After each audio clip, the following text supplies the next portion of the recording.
16 روم ہیں. اچھا وہاں جب محفل ختم ہوئی ہے ہماری نیازی صاحب، جی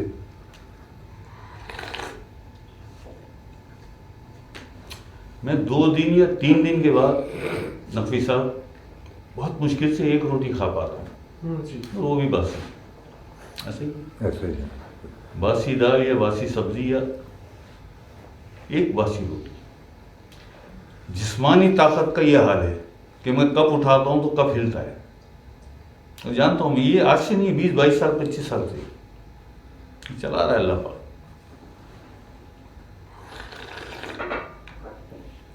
بات وہاں پہ نیازی صاحب ٹچنا رہ گئی تھی. ایک تو آپ اٹھ کے چلے گئے، آپ جیسے ہی اٹھ کے گئے وہ بات وہاں سے کٹ گئی تھی، کوئی نئی بات شروع ہو گئی. کیا؟ نماز. جی وہی نماز پہ بات ہو رہی تھی. ہم انتہا تک پہنچ گئے تھے. جی نماز مومن کی معراج ہے، معراج تک پہنچ، یہاں تک پہنچ گئے تھے. ادنا معراج کیا ہے وہاں وہ بھی بتایا تھا. جی اعلیٰ معراج کیا ہے مومن کی نماز کی، جی. اعلیٰ معراج کیا ہے وہ بھی بتایا تھا. جی. لیکن بات ختم تھوڑی ہوئی تھی یہاں پہ. اس انتہا کی بھی ایک انتہا ہے، اس انتہا کی بھی. بھائی ہم بچپن سے سن رہے ہیں اپنے ماں باپ سے، ہمارے ماں باپ تو چپلوں سے بات کرتے تھے نا، نماز نہیں پڑھی کتے کم بخت، نماز پڑھو نماز پڑھو نماز پڑھو نماز پڑھو. بڑے ہو گئے پھر بھی یہی آواز آئی نماز پڑھو نماز پڑھو. یہی ہے نا نبی صاحب. بہت چھوٹا سا ایک سوال 2 لفظوں کا، بار بار بار بار نماز پڑھے نماز. پلٹ کے آپ پوچھ لیں نقوی صاحب حضرت یہ فرمائیے کون سی نماز؟ صحیح بات. یہی ہے نا میرا سوال آپ سے، یہ کون سی نماز بتا دیں. آپ پیچھے پڑے رہتے ہیں، آتے جاتے روکتے ٹوکتے ہیں، نماز پڑھو نماز پڑھو. آج بتا ہی دیں آپ کون سی نماز. نیازی صاحب نماز ادھر بھی ہوتی تھی، نماز ادھر بھی ہوتی ادھر بھی تھی، ہوتی. بالکل صحیح. اذان ادھر بھی ہوتی تھی، اذان ادھر بھی ہوتی تھی. میں کون سی نماز پڑھوں جو محبان نے حسین نے پڑھی، جو محبان حسین نے پڑھی یا یزیدیوں نے پڑھی؟ مجھے بتائیے میں کون سی پڑھوں. جواب لا دے. کون لائے گا جواب؟ مجھے تو اس کا بھی جواب نہیں دیا کسی نے. بہت چھوٹا سا سوال ہے، بار بار کہتے ہیں، بار بار میں آپ کے احترام میں خاموش ہو جاتا ہوں. آج بتا دیں حضرت، آپ نہیں بتائیں گے تو ہمیں کون بتائے گا؟ آپ فرماتے ہیں نماز پڑھیں. میرا سوال آپ سے یہ کہ میں کون سی نماز پڑھوں؟ اب کیا کریں؟ نیازی صاحب اس کا کیا جواب ہونا چاہیے تھا؟ جبکہ میں یہ بھی کہہ رہا ہوں کہ نماز دونوں طرف ہو رہی تھی. میں کون سی پڑھوں؟ کوئی ایک تو بتائیں مجھے. ادھر بھی ہو رہی ہے نماز، ادھر بھی ہو رہی ہے، اذان ادھر بھی ہو رہی ہے، اذان ادھر بھی ہو رہی ہے. نماز مجھے بتائیے کون سی پڑھوں؟ حضرت کی سٹی گم، سیدھی بات ہے. بزرگی اللہ پاک نے عقل کو عطا کی ہے، ورنہ شیطان سب سے بڑا بزرگ ہے، شیطان سب سے بڑا عابد ہے. میرا سوال چھوٹا سا ہے، ان سے جواب دیں اس کا. نہیں آؤں قرآن پہ، آ جاؤں قرآن پہ. یہ بھی قرآن سے لاؤں گا، یہ بھی حدیث سے لاؤں گا. آپ تو استاد ہیں میرے، آپ نہیں بتائیں گے تو کون بتائے گا؟ امام حسین علیہ السلام کی امامت میں کربلا میں محبان حسین نماز پڑھ رہے ہیں، اور وہاں بھی کسی حاجی نمازی، کسی قاری، کسی استاد مفتی کی امامت میں وہ بھی نماز پڑھ رہے ہیں. جو تلاوت یہاں ہو رہی ہے وہ وہاں بھی ہو رہی ہے. میں کون سی پڑھوں؟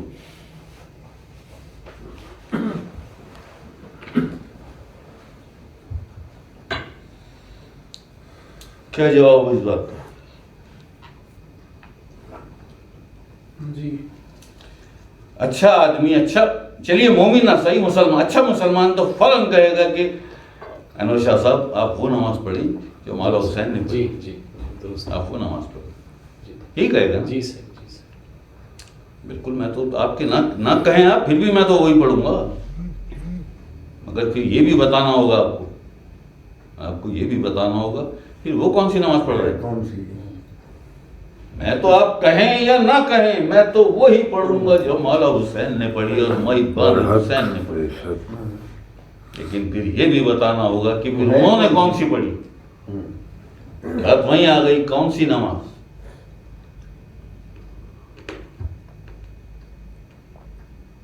نیازی صاحب 1 منٹ بھی نہیں لگتا قرآن پہ آنے میں، اور چند سیکنڈ لگتے ہیں حدیث عقل اسلام کا فرمان سامنے لانے میں. آپ جو نماز مجھے بتائیں گے میں پہلے رکھوں گا عقل اسلام کے فرمان کی کسوٹی پر کہ اس نماز کو عقل اسلام کے فرمان آپ کی حدیث نے قبول کیا یا مسترد کر دیا، اور پھر رکھ دوں گا قرآن کی کسوٹی پر قرآن نے اس نماز کو قبول کیا یا مسترد کر دیا. قرآن قبول کرے گا، عقل اسلام کا فرمان آپ کی حدیث قبول کرے گی، میں وہ نماز پڑھوں گا، میں وہ نماز پڑھوں گا. آپ مجھے یہ بتائیے وہ کون سی نماز پڑھ رہے تھے وہاں؟ تلاوت کی آواز تو وہاں سے بھی آ رہی تھی. اللہ اکبر. وہ کون سی نماز ہے؟ ذاتی فرمان ہے حدیث قدسی اللہ پاک کا، روز محشر تمہاری یہ ادھوری نمازیں تمہارے منہ پر مار دی جائیں گی.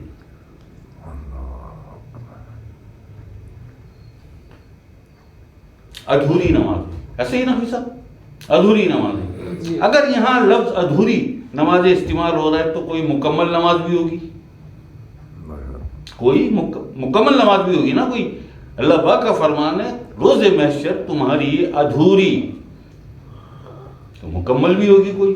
وہ جو مکمل ہے وہ کون سی نماز ہے؟ وہ کون سی نماز ہے جو قبولیت کے مقبولیت کے درجے تک پہنچے گی بارگاہ رب العزت میں؟ وہ کون سی نماز ہے؟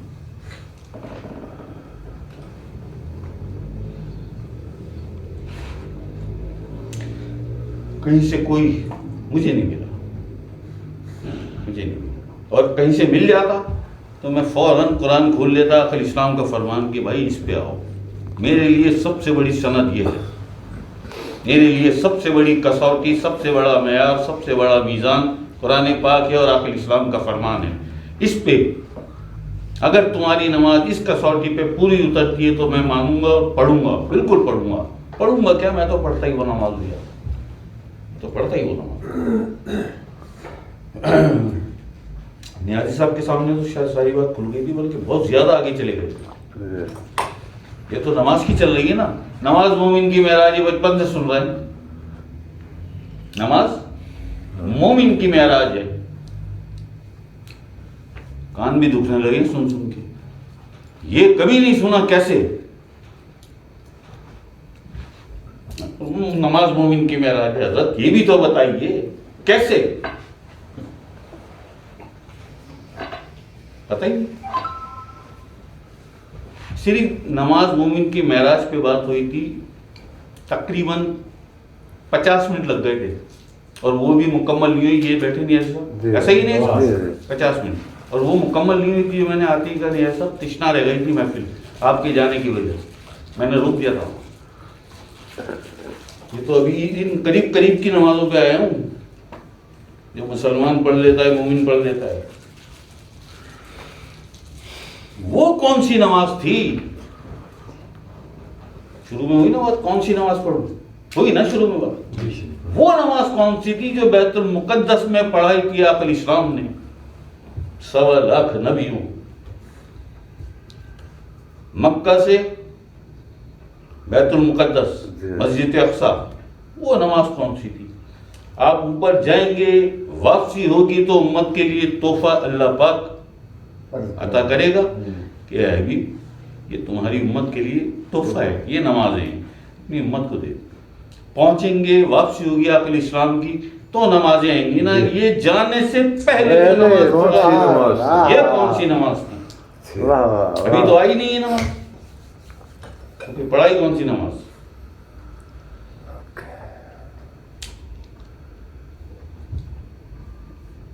یہ تیسرا درجہ ہے. کتنی اقسام ہیں جو کون سی نماز، یہ تیسری قسم ہے، ابھی چوتھی بھی ہے، اس کے بعد ایک اور بھی ہے.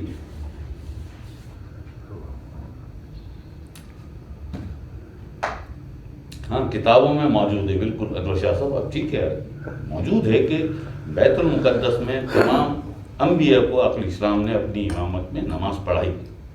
حضرت میں یہی تو آپ سے پوچھ رہا ہوں کہ ابھی تو آئی نہیں ہے نماز، ابھی تو آئی نہیں نماز. جو پڑھائی نماز وہ کون سی نماز تھی؟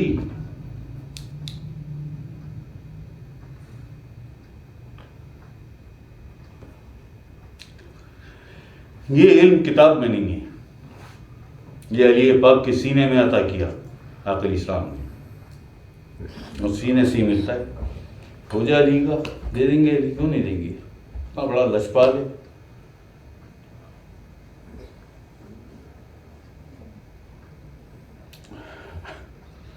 بتا دیتا ہوں اس کا، بتا دیں گے تاکہ وہ جو بات تشنا رہ گئی تھی ادھوری وہ پوری ہو جائے. آقا الاسلام کے جسم اطہر کا نام ہے محمد صلی اللہ علیہ وسلم. آقا الاسلام کے جسم اطہر کا نام ہے محمد صلی اللہ علیہ وسلم. آقا الاسلام کی روح مبارک کا نام ہے احمد. آقا الاسلام کے جو یہ بیچ میں جو یہ مخلوق ہے، یہ جو روح ہے جسے اخفا کہتے ہیں، عام آدمی کے اندر، عام آدمی کے اس روح کو اخفا کہتے ہیں، آقا الاسلام کے اس روح کو حامد کہتے ہیں. حامد. آقا الاسلام کے دماغ میں جو یہ سر والی مخلوق ہے جسے انا کہتے ہیں، ہر ولی ہر فقیر کے جس کے بھی سب کے ہوتی ہے، یہ مسلمان ہو غیر مسلم ہو، انسان ہونا، اس کے اندر اس کے دماغ میں جو مخلوق ہے اسے انا کہتے ہیں. آقا الاسلام کے دماغ میں اس مخلوق جو اللہ کی عاشق ہے اسے محمود کہتے ہیں. جس میں اطہر کا نام محمد صلی اللہ علیہ وسلم، روح مبارک کا نام احمد. اخفا جس کی ولایت اور علم آقا الاسلام لے کے آئے، آپ کے اس لطیفے کو، اس مخلوق کو حامد کہتے ہیں، آپ کی سر والی مخلوق کو، اس روح کو محمود کہتے ہیں. یہ چار ہو گئی. یہ تو جسم مبارک کی بات. جب دنیا میں آپ آئے تو یہ جسم پر نور عطا ہوا. آپ فرماتے ہیں ہم اس وقت بھی نبی تھے جب آدم پانی اور مٹی کے درمیان تھے. ایسا ہی آقا الاسلام اس وقت بھی نبی تھے جب آدم پانی اور مٹی کے درمیان تھے. آپ نبی تھے تو یقیناً کوئی شریعت بھی ہوگی، یقیناً کوئی شریعت بھی ہوگی. بیت المعمور تو تھا نا اس وقت، نمازیں ہوتی تھی نا، ہزاروں لاکھوں کروڑوں سال سے نمازیں ہو رہی ہیں وہاں پہ، اور ہوتی رہیں گی ہمیشہ. یعنی کتنی قیامتیں آ کے چلی جائیں، بیت المعمور پر نماز ہوتی رہے گی. 5 اول العزم مرسلین کی امامت میں ہوتی رہے گی. آپ اس وقت بھی نبی تھے، شریعت بھی ہوگی. وہ شریعت کون سی تھی؟ یہ تو شریعت محمدی جو ہمیں عطا ہوئی، شریعت محمدی صلی اللہ علیہ وسلم. وہ شریعت کون سی ہے جو اوپر ہے؟ ہم اس وقت بھی نبی تھے جب آدم پانی اور مٹی کے درمیان تھے. آپ نبی تھے، شریعت بھی تھی. وہ شریعت کون سی تھی؟ وہ تھی شریعت احمدی، آپ کی روحانی، آپ کی روح کی شریعت، آپ کی روح کی شریعت. جو بیت المقدس پہ آپ نے نماز پڑھائی تمام انبیاء کی روح کو، وہ روحانی نماز تھی. وہ روحانی نماز تھی. تعلق تھا اس کا شریعت احمدی سے، تعلق تھا اس کا شریعت احمدی سے. آپ کی روحانی جو شریعت ہے جو چلتی ہے اوپر آسمانوں پر. اذان کس نے دی؟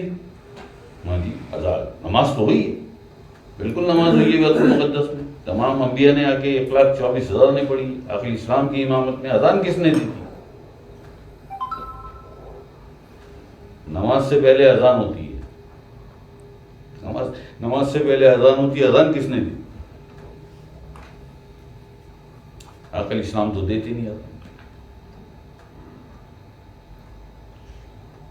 پھر کس نے اس نماز کی اذان جبریل امین نے جو آپ کے ساتھ تھے ہاتھ جوڑ آقا مجھے اجازت دی، میری چاہتے بڑے عرصے کی ہزاروں سال کی خواہشیں میری ایک اذان میں آج مجھے اجازت، آپ نے اجازت دی تو جبریل امین نے اذان دی، اس کے بعد آقا اسلام نے امامت کرائی، 1,24,000 انبیاء کی روحوں نے آپ کے پیچھے کھڑے ہو کے نماز پڑھی۔ یہ شریعت احمدی والی نماز تھی، روحانی نماز جو آج بھی ہوتی ہے، جو ہمیشہ ہوتی رہے، جو آج بھی ہوتی ہے۔ یہ ہے وہ مومن کی معراج، یہ ادنا ہے۔ یہاں جب سجدے میں گیا تو سجدے سے سر نہیں اٹھاتا مومن جب تک جواب نہ آ جائے لبیک یا عبدی، لبیک یا عبدی۔ آج بنی تیری نماز مومن کی معراج، لیکن یہ ادنا معراج ہے۔ ڈاکٹر صاحب نے اسی کے لیے فرمایا 1000 سجدوں سے دیتا ہے آدمی کو نجات، وہ ایک سجدہ جسے تو گراں سمجھتا ہے۔ یہ ادنا معراج، اعلیٰ معراج جب روح نے، اس کا عالم جبروت ہے، اور جبروت میں اصل کعبہ جسے بیت المعمور کہتے ہیں، جس دن یہ روح طاقتور ہو گئی، یا اللہ یا اللہ یا اللہ یا اللہ یا اللہ، یا اللہ کے نور سے طاقت آتی ہے، جوان ہو جاتی ہے، طاقتور ہو جاتی ہے، نکلتی ہے جسم سے، فلائی کرتی ہے۔ عالم ہے اس کا ملکوت کے اوپر جبروت، جبروت میں بیت المعمور، وہاں جا کر یہ انبیاء کے ساتھ نماز پڑھتی ہے۔ یہ ہے مومن کی اعلیٰ معراج، یہ ہے مومن کی اعلیٰ، وہ شریعت احمدی والی۔ وہاں بھی شریعت احمدی، وہ روحانی نماز ہوتی ہے، عقل اسلام کی شریعت چلتی ہے وہاں۔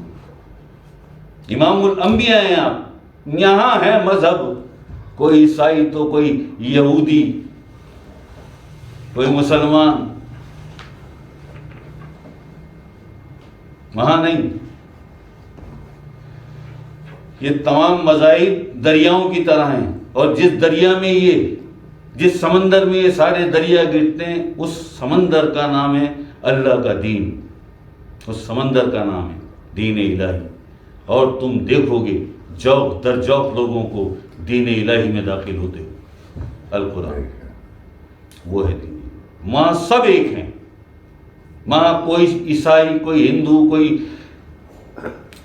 یہودی، کوئی مسلمان۔ لیکن یہ کب کی بات ہے؟ محشر کے بعد، محشر کے بعد جب ہو گیا حساب کتاب کہ یہ جہنم والے، انہیں سقر میں پھینکو، پھر یہ انہیں سعیر میں پھینکو، یہ الحطمہ میں جائیں گے، یہ الحجیم میں جائیں گے، یہ دوسرے 5ویں درجے کے انہیں جہنم میں ڈالو، یہ 6 درجے کے انہیں حاویہ میں پھینکو۔ یہ ہیں بدترین منافق، انہیں دوزخ میں پھینکو، 7واں عذاب کا درجہ دوزخ۔ اور جنت والے کل جاری ہو گیا اللہ اللہ سے، سوتے جاگتے اٹھتے بیٹھتے اللہ اللہ اللہ، ہر دھڑکن اللہ کا ذکر کر رہی ہے۔ یہ ہے خلد کا، خلد میں جانے کا اہل، خلد کا مستحق بن گیا یہ، کیونکہ اس کا قد جاری ہے۔ خلد کا، جس کی روح جاری ہو گئی وہ خلد کے اوپر عدن میں، جس کی سری جاری ہو گئی وہ عدن کے اوپر دارالسلام میں، جس کی خفی جاری ہو گئی یا واحد سے وہ دارالسلام کے اوپر بیت الرضوان میں، جس کا اخفا جاری ہو گیا، اخفا وہ بیت الرضوان کے اوپر الماوا میں۔ اب رہ گئے 2، انا یا ہو سے جوان ہو گیا، طاقتور ہو گیا، پرواز کرنے لگا، شہباز کرے پرواز کے جانے راز، پرواز کرنے لگا۔ اس کا مقام کیا ہے؟ اس کا مقام ہے الماوا کے اوپر 6ٹی جنت نہیں، اس کا مقام 6ٹی جنت نہیں۔ اب ایک اور کلاس آئی، اس دن میں نے طفل نوری کے بارے میں آپ کو بتایا، وہ جو آخری کلاس ہے نا، جسہ توفیق الہی والے، قلندر پاک سائنس اچل سرمس، سرکار بلاول شاہ، اس کلاس کے جو لوگ ہیں یہ سارے فردوس والے ہیں، یہ سارے فردوس والے ہیں۔ یہ جو ہم دیکھتے ہیں نا اکثر، جنت الفردوس میں اعلیٰ مقام عطا کر، یہی دعا ہوتی ہے۔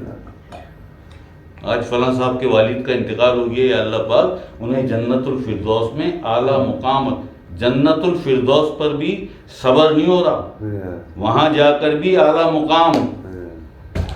جنت الفردوس سب سے اعلیٰ اور 7ویں جنت ہے، باقی 6 کوئی قریب کی مانگ لے، کوئی خلد مانگ لے، عدن مانگ لے، دارالسلام مانگ لے، کچھ قریب قریب کی مانگ لے۔ زندگی کیسے گزاری تھی اس نے؟ زندگی کیسے گزاری تھی؟ وہاں کیا ہے قرآن میں؟ سورہ شورى آیت نمبر 88، یوم لا ينفع مال ولا بنون الا من اتى اللہ بقلب سلیم۔ سورہ شورى آیت نمبر 88 89، یوم لا ينفع مال ولا بنون، اس روز نہ مال کام آئے گا نہ بیٹے کام آئیں گے۔ کامیاب وہ ہوگا جو میرے پاس قلب سلیم لے کے آیا۔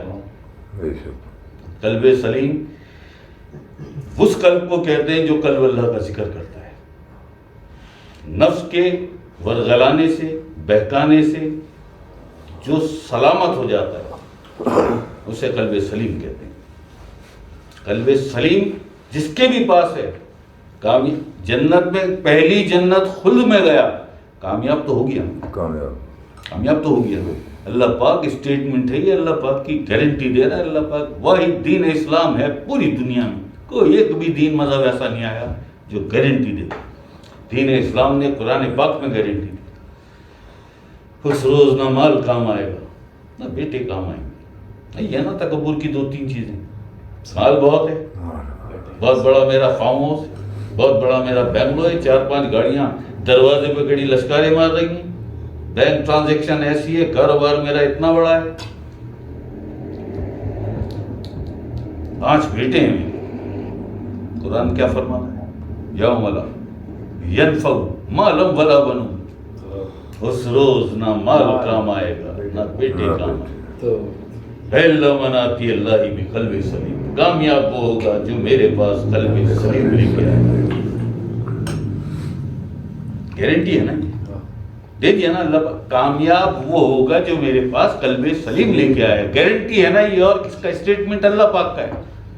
دوسرا پھر دیا اسٹیٹمنٹ، دوسرا اسٹیٹمنٹ پھر دیا، قد افلاح من تزکا، وہ فلاح پا گیا جس نے اپنے نفس کو پاک کر دیا۔